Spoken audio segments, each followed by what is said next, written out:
ก็ให้ไม่น้อยไม่ใช่น้อยขอบคุณมิสเตอร์ฮอสเซียเพราะว่ากับผมกับลุงเด่นเนาะมากับพี่ต่อ ครับ แล้วก็ที่ว่า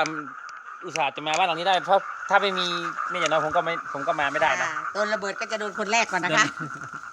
ก็ขอบคุณหลายๆนะคะสำหรับนำใจแม่ตี2 วัน 2 วัน 2 คืนนะคะสำหรับบ้านเที่ยวสะใจนะคะเฮามีความรู้สึกว่าประทับใจก็ขอบคุณในความเป็นกันเองบ่ว่าจะเป็นฮอสเซียหรือบ่ว่าเป็นลุงมงคลปาวอนหรือนางมาลีนาลีนะคะแล้วก็ คุณนาลี ป้าจิ๊บนะคะทุกคนหรือว่าพี่น้องที่อยู่ในบ้านปากอิงเนาะก็ให้ความต้อนรับเฮาอย่างดีก็สุดท้ายนี่เฮาสิบ่มีหยังเลยนอกจากว่าคำว่าด้วยรักจากใจจ้ารักนะจุ๊บจุ๊บ ครับ youtube.com/mrhotsia ครับ ขอบคุณครับ ผมพี่ตัวเซียครับสบาย โอ้โหนี่แหละนี่แหละ ตัวจริงตัวจริง โอ้โหสุดยอด คือไหนพูดเดี๋ยวว่าไม่ได้ไปเรื่องมันจะไปเสียออก